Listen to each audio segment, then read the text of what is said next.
Olá pessoal, bom dia. Vamos dar início aqui à nossa 22ª aula do nosso curso de Cálculo 1, tá? Nesta aula nós vamos falar de mudança de variável na integral, tá? Então vamos dar início aqui simplesmente apresentando logo o nosso teorema que vai servir como base, né, neste momento. Bem, então o teorema diz exatamente o seguinte para a gente. Se a gente tiver uma função contínua f num determinado intervalo i, a gente já sabe que é uma função contínua, tá? E aí você toma dois números reais, tá? A e b, quaisquer de i.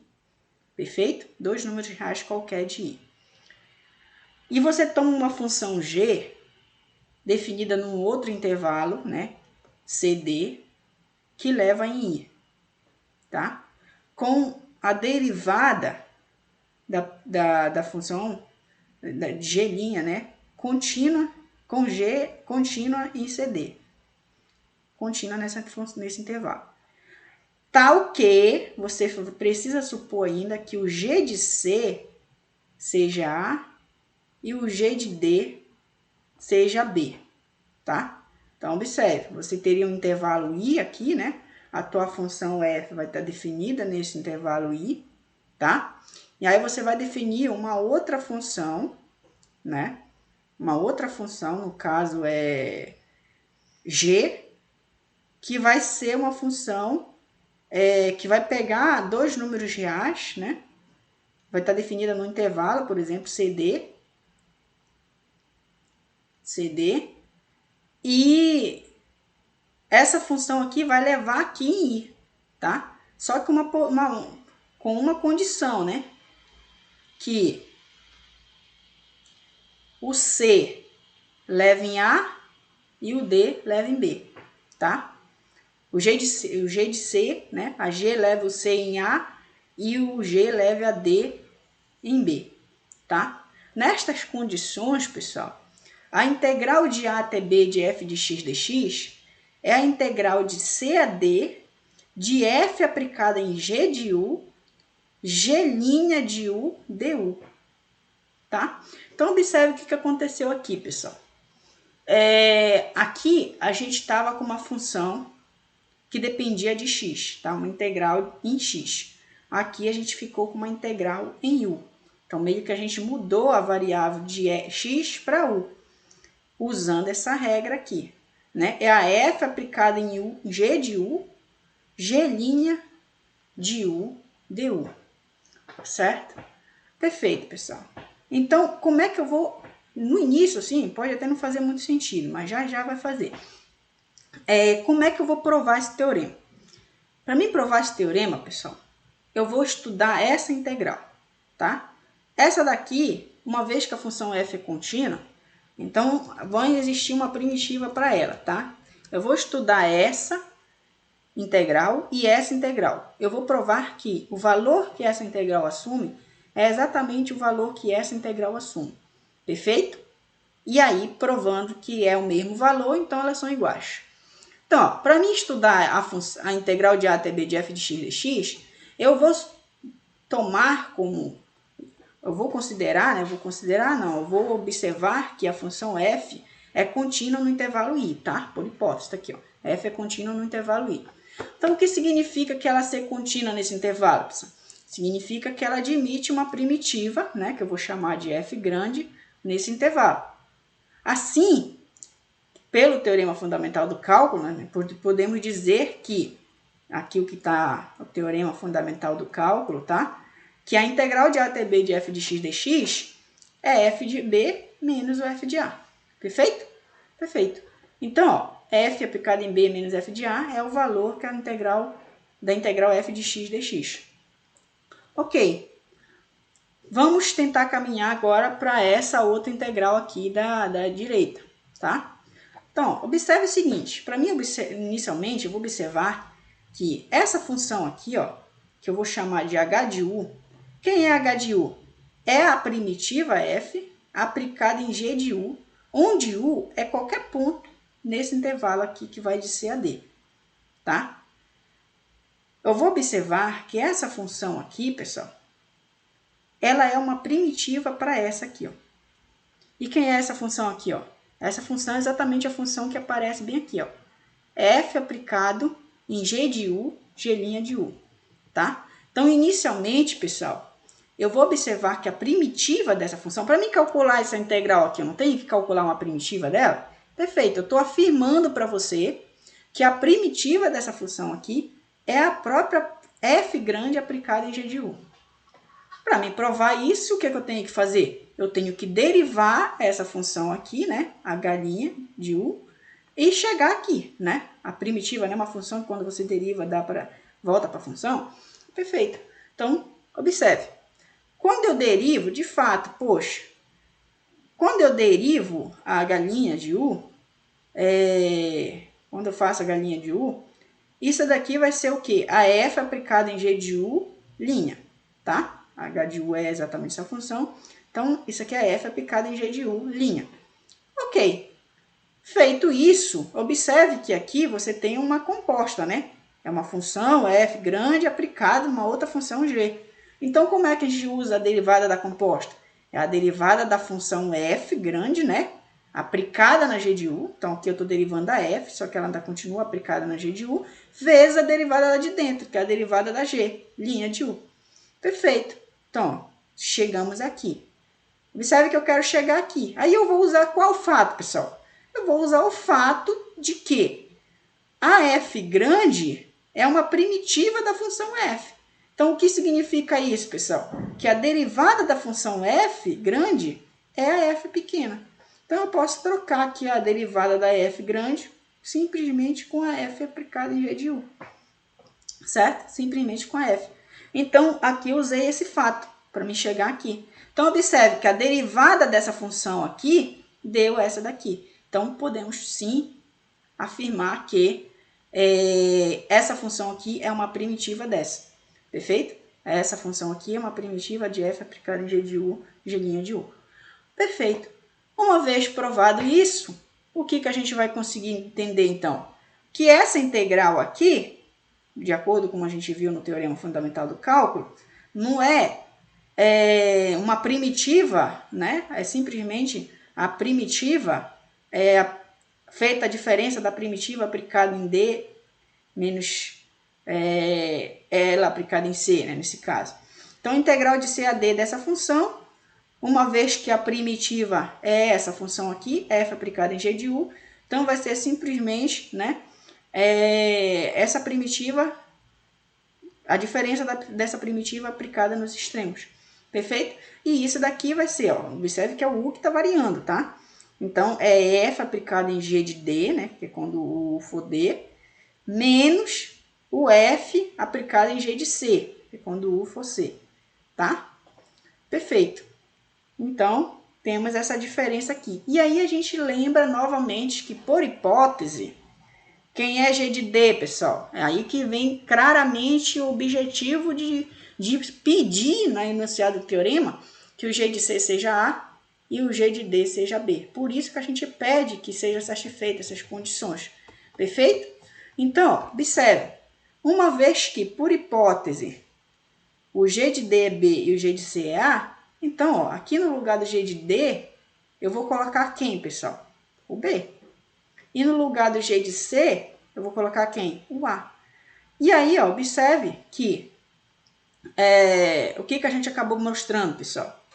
Que, tendo em vista o resultado 1 que a gente já tinha observado aqui, ó, a integral de f de x de A até de B até de A até B de f de x dx é f de B menos f de A. Acabamos de mostrar que a integral de C a D dessa função aqui é f de B menos f de A também.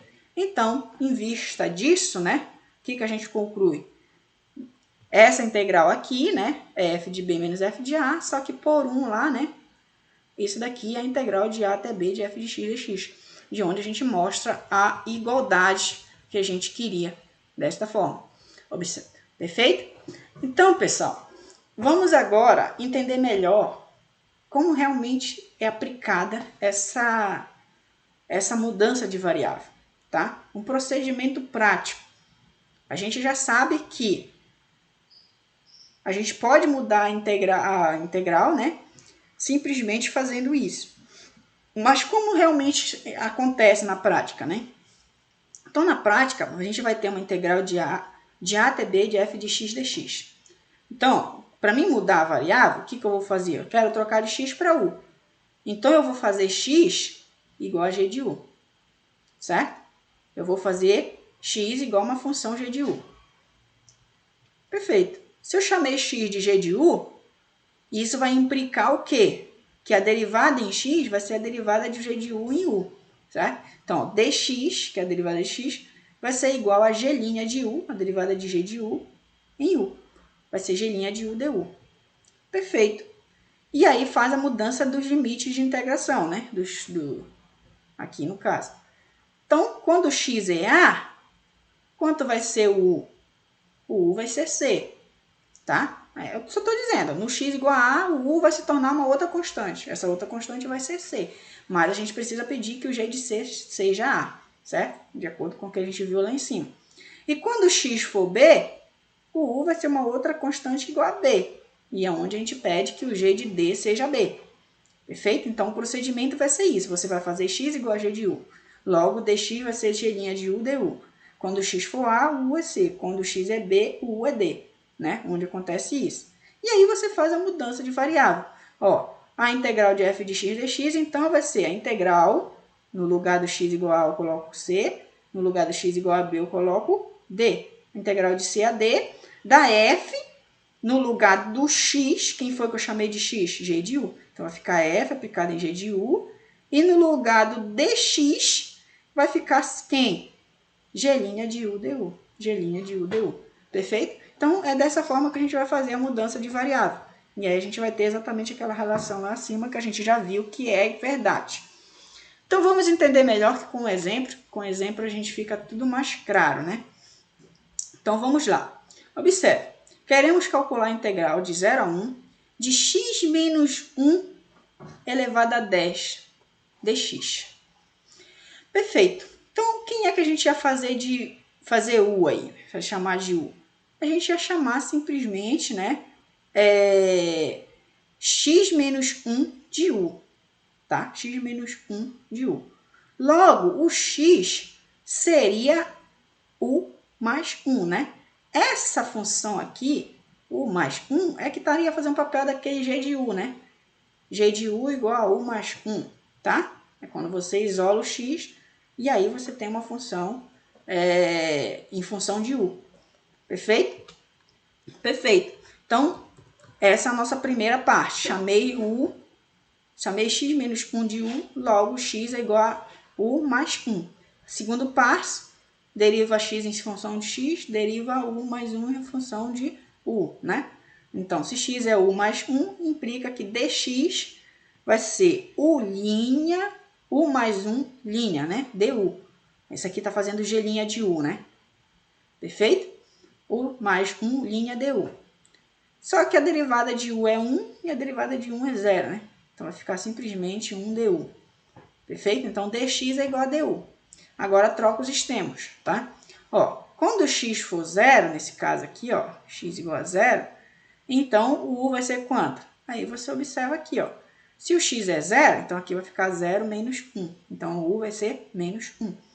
E se o x for 1? Se o x for 1, né?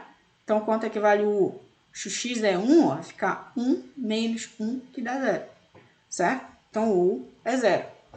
Então, mudamos os intervalos de integração. E agora é só reescrever, né? Então, essa integral aqui, que a gente queria, bonitinha, vai tornar a integral de menos 1 a 0, tá? Ó, no lugar do x igual a 0, eu coloquei menos 1. No lugar do x igual a 1, eu coloquei u igual a 0. Perfeito? E aí vai ficar o quê? X menos 1 eu chamei de u. Então, vai ser u elevado a 10 du, porque dx é igual a du. E aí, ó, se tornou uma integral simples da gente calcular. Perfeito? Então, vai se tornar simplesmente a integral, né? Se é u elevado a 10, é simplesmente somar 1 e dividir pela potência. Vai ficar u elevado a 11 sobre 11 de 0 a menos 1. Aí, é só aí, pelo teorema fundamental do cálculo, é só fazer essa diferença aqui, que vai dar 1 sobre 11. Perfeito? Vamos fazer um outro exemplo. Se fosse, né, u igual a 3x, né? Se fosse a integral de 0, queremos calcular a integral de 0 a 1 de e elevado a 3x dx. Então, o que a gente ia fazer aqui? Eu ia chamar u de 3x, certo? Se você quisesse isolar o u aí, não teria problema, o x não teria problema. Então, o x seria exatamente 1/3 de u, né? 1/3 de u. Perfeito. E aí, quando você deriva dx, né? dx vai ser 1/3 du, certo? Então, vamos fazer isso. Então, ó, a derivada em u vai ser a derivada de 3x du. 3x dx, desculpa. 3x dx, eu coloquei du.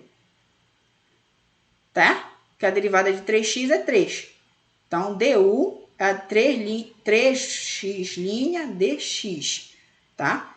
E aí eu pego esse 3 aqui e passo dividindo, tá? Então, eu pego 3 e passo dividindo. Então, temos que 1/3 du, 1/3 du vai ser simplesmente dx. Peguei o 3, passei dividindo para cá. 1/3 du vai ser dx. E aí, quando o x é 0, o u vai valer quanto? Se o x é 0, aqui vai ficar 3 vezes 0, que dá 0 sempre. Se o x é 1, né, que é o outro limite superior aqui, então se o x é 1, o u vai ficar 3 vezes 1, que é 3. Então, o intervalo de integração vai ser de 0 a 3. Assim, pessoal, a integral de 0 a 1 da exponencial de 3x dx vai ser a integral de 0 a 3. No lugar de 3x eu chamei de u, então vai ficar e elevado a u. E no lugar do dx é 1/3 du. 1/3 du. Perfeito. 1/3 é uma constante, eu posso tirar para fora da integral, vai ficar simplesmente a integral de 0 a 3 de i elevado a u. Só que a integral da exponencial é a própria exponencial, de 0 a 3. Então, vai ficar simplesmente 1/3.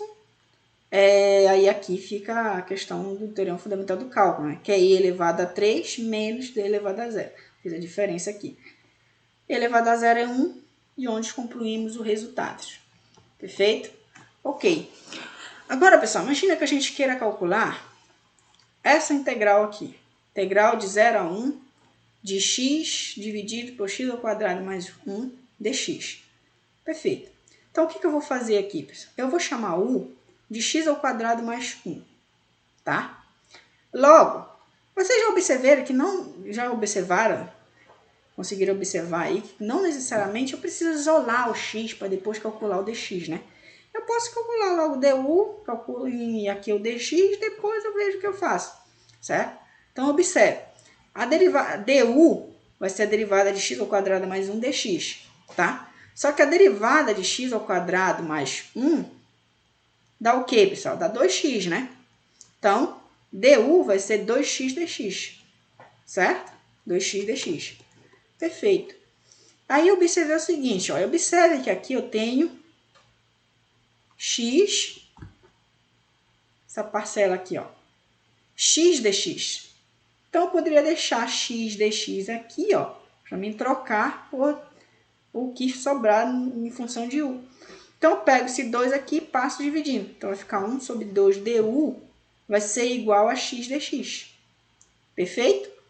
Vamos fazer a mudança dos intervalos agora de integração, dos limites de integração. Bem, quando x for 0, ó, se o x é 0 aqui, então vai ficar u igual a 0 ao quadrado mais 1, que dá 1, né? Então, u é 1. Quando x for 1, vai ficar u, vai ser exatamente 1 ao quadrado, que é 1, mais 1, que é 2. Logo, essa integral, né, ela vai ser a integral de 0 a 1 de x sobre x quadrado mais 1 dx, vai ser a integral de 1 sobre 2, né, de 1 sobre 2. Aí, olha, observe que eu troquei x dx por quem? Ó? X dx por 1 sobre 2 du. Ó. 1 sobre 2 du. E aí ficou simplesmente 1 sobre x quadrado mais 1. Só que 1 sobre x quadrado mais 1, uma vez x quadrado mais 1 é u, então vai ficar simplesmente 1 sobre 1. Entendeu? Perfeito. E aí 1 sobre 2 posso tirar para fora da integral, né, de 1 até 2, fica simplesmente integral de 1 até 2 de 1 sobre u du. Só que a integral de 1 sobre u é exatamente o log natural de u, né? Primitiva de 1 sobre u é o log natural de u de 1 até 2. de onde fazendo a diferença, e a gente tem exatamente 1 sobre 2 vezes, né, o log natural de 2 menos o log natural de 1. O log natural de 1 é 0, vai ficar simplesmente, então, o log natural de 2 vezes 1 sobre 2, que é o log natural de 2 sobre 2. Perfeito? Ok. Então, espero que vocês tenham entendido. Vamos fazer mais um exemplo, pessoal. Bem, aqui nesse caso, nós temos a integral de 1 até 2 de x raiz quadrada de x mais 1 dx. Raiz quadrada de x quadrado mais 1 dx. Perfeito. Então, o que eu vou fazer? Eu vou chamar de u o que está aqui dentro, né? U é o x quadrado mais 1. Isso implica, pessoal, que du vai ser a derivada disso. Igual como a gente fez anteriormente, né? Derivada disso dx. Então, du vai ser 2x dx. Aí, observa o seguinte, olha aí. Aqui eu tenho x dx, né? Quando eu derivei isso daqui, ó, x dx. Então, eu vou isolar x dx, ó. X dx. Então, passar 2 dividindo, 1 sobre 2 du vai ser x dx. Quando o x for 1, que é o primeiro limite de integração aqui, quanto é que vale o u? 1 ao quadrado mais 1, vai valer 2, né? E para x igual a 2, quanto é que vai valer o u? Ó, se o x é 2, o u vai ser 2 ao quadrado mais 1, que vai ser 5, tá? Fizemos uma mudança aqui do limite de integração. Então, vamos reescrever. Então, a integral de 1 até 2 de x vezes a raiz quadrada de x quadrado mais 1 dx vai ser exatamente 1 sobre 2. Observe que aqui eu já fiz uma coisa a mais aqui, tá? Porque, ó, x dx, que é essa parcela aqui, ó, x dx, eu troquei por 1 sobre 2 du, tá? Só que 1 sobre 2 é constante, então já tirei aqui para fora, tá? 1 sobre 2 du já tirei. E essa aqui vai ficar simplesmente a raiz de x ao quadrado mais 1. Só que a raiz de x ao quadrado mais 1 eu chamei de 1, então vai ficar simplesmente a raiz de u du. No intervalo de 2 a 5. Perfeito? Ok. Aí lembrando que, usando a regrinha aqui, né, sol, sombra, aqui está 1, né, aqui está 2. Então, o que está no sol vai para a sombra, o que está na sombra vai para o sol. Então, aqui a gente tem a integral de 2 a 5 de 1 sobre 2 de u elevado a 1 sobre 2. Tá? Du. E aí aquela regrinha, né? Soma 1, divide pela potência. Então, quando eu somar 1 aqui, vai ficar 1 sobre 2 mais 1, que dá 3 sobre 2. Dividido por 3 sobre 2. Aí aqui eu tenho uma fração, né? Conserva a primeira e multiplica pelo inverso da segunda. Então, vai ficar 2 terços aqui, né? 1 sobre 2 vem daqui, vezes 2 terços, u elevado a 3 sobre 2. Só que 3 sobre 2, usando a regrinha de sol sombra de novo, né? Vai ser a raiz de u ao cubo, né? Ó, 2 está na sombra, vai para o sol.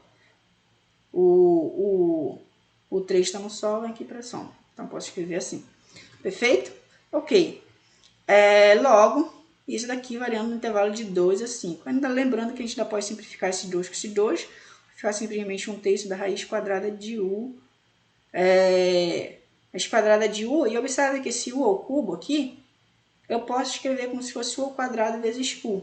Tá? De onde, nesse u ao quadrado, eu cancelo esse quadrado com esse quadrado, então o u sai para fora da raiz. Então, vai ficar simplesmente 1 terço de u raiz de u. Ficou o u aqui dentro ainda. De 5 a 2. De 2 a 5, tá? E aí, pelo teorema fundamental do cálculo, vai ser 1 terço, né? Vai ser isso aqui aplicado em 5, que é 5 raiz de 5, menos 2 raiz de 2. Ok? Perfeito. Agora, pessoal, vou falar de um resultado interessante para vocês. Que é o seguinte, tá? Um desses resultados você pode encontrar num dos exemplos lá dessa seção, aqui, 11.7, eu acho. E o outro resultado é até um exercício dessa seção, mas eu compactei os dois juntos aqui logo. Bem, pessoal, observe o seguinte. Se você tiver uma função f contínua num intervalo que vai de menos r a r, tá? Menos r a r e esse r positivo, todos os intervalos são da tipo menos 2, 2, menos 1, 1, menos 3, 3, menos 5, 5, né? Menos 6, 6, menos 10, 10. Então, os intervalos são desse tipo. Fato é, pessoal, que se essa função contínua for uma função ímpar, isto é, tá? Para quem não lembra o que é uma função ímpar, o f de um número negativo tem que dar menos o f desse próprio número positivo, né? o f de menos x é menos o f de x. Então, imagina aqui, o f de menos 2, por exemplo, é igual a menos o f de 2, tá? É nesse tipo, nesse sentido. Perfeito. De menos r, r. Então, pessoal, a integral que vai de menos r a r dá zero. Então, por exemplo, se você quer calcular uma integral que vai de... Não importa a função f. Qualquer função f de x dx. Mas se essa função vai de menos 2 a 2, aí, tipo, imagina que essa função aqui é muito escrota. Eu não consegui calcular a integral dessa função usando os procedimentos que eu tenho. Aí eu noto o seguinte, olha, pessoal, essa função é ímpar. Então não preciso calcular, eu já sei o resultado, é zero. Tá?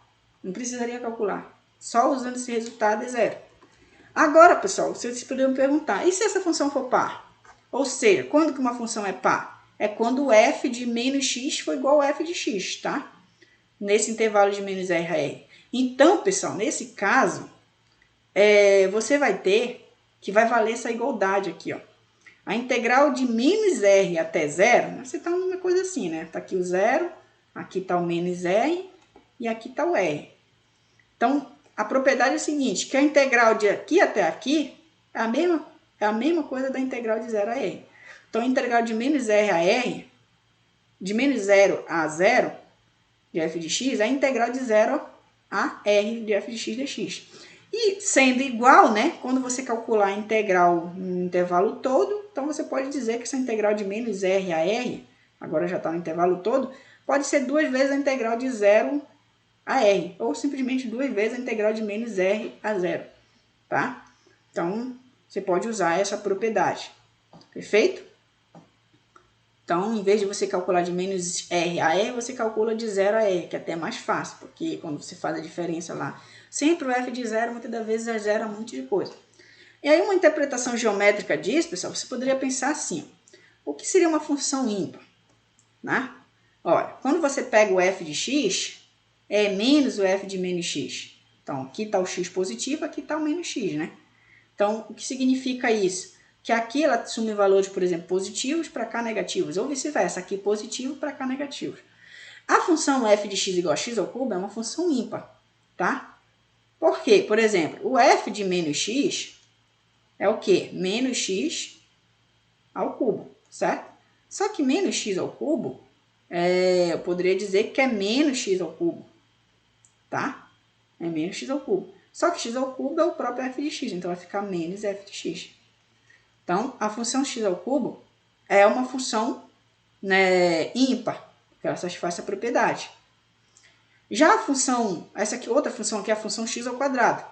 Ó, f de x é igual a x ao quadrado. Vou colocar assim, na verdade. F de menos x é igual a menos x ao quadrado. Passa menos x ao quadrado. Só que menos x ao quadrado é próprio x ao quadrado.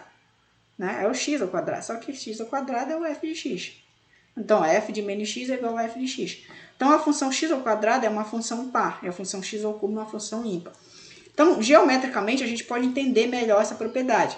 Observe, o que seria a integral de menos r a 0, né? Seria a área, digamos assim, a região aqui, né, que está delimitada pelo eixo x, por essa reta aqui, que está acima aqui dessa função. Então, seria essa áreazinha aqui, a área dessa região, né? A integral. E a integral de 0 a r. De 0 a r. Então, ó, a integral de 0 a r vai dar exatamente essa função, essa região aqui, né? De onde você pode observar, pessoal, que essa daqui, quando você soma, né?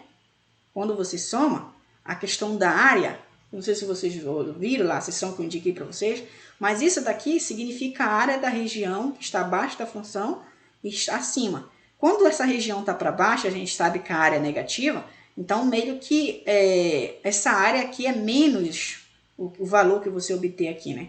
Então, quando você somar, ou seja, vai ser essa menos essa, só que essa aqui é igual a essa. Então, essa menos essa vai dar zero. Certo? Por isso que na função ímpar dá zero. O contrário acontece com a função par, né? Que observe que aqui você tem essa área que é idêntica a essa área para o lado positivo. Então, quando você calcula a integral, que é a área da região toda aqui, vai dar 2 vezes essa ou 2 vezes essa, certo? É simplesmente assim. Um exemplo bem direto, por exemplo, se você pega essa função aqui, ó, é uma integral um pouco escrota, né? Aqui aparece a x à quarta, né? Se você fosse chamar o u disso daqui, né? Então, a derivada aqui disso daqui em x, né? Ficaria x ao cubo, né? 3x ao cubo, né? Que é uma coisa grande aqui, aí tu não ia conseguir tirar esse problema aqui, seria bem complicado resolver essa integral aqui, tá? Então, para mim calcular essa integral, você vê que vai de menos 1 a 1, é um intervalo daquele tipo, né? Menos R a R, e aí observe que essa função é ímpar. Por que ela é ímpar? Olha, calculo o f de menos x. O f de menos x, no lugar do x, eu estou passando menos x, então vai ficar menos x vezes menos x à quarta, né? Só que menos x à quarta é o próprio x à quarta, né? Qualquer número negativo elevado a uma potência positiva, né, é igual a ela positivo, no caso. Se essa potência for par, desculpa. Se a potência for par, então f de menos 1 aqui vai ser o próprio 1, né? Então, no caso, vai ficar menos x à quarta, vai ser o próprio x à quarta. E aqui ainda continua o menos, da onde eu posso colocar esse menos aqui em evidência, né? Então, vai ficar o quê? Menos essa função, né? Só coloquei aqui o menos na frente do x. Só que essa função aqui, quem é, pessoal? Não é o próprio f de x? Aqui, ó. Então, fica menos f de x. Então, f de menos x é menos o f de x. Então, essa função é ímpar, né? E aí, pelo resultado anterior, a gente conclui que o resultado dessa integral é zero, sem fazer cálculo nenhum, tá? Então, é um resultado interessante, eu espero que vocês tenham entendido. A nossa aula de hoje vai ficar por aqui e até o nosso próximo encontro.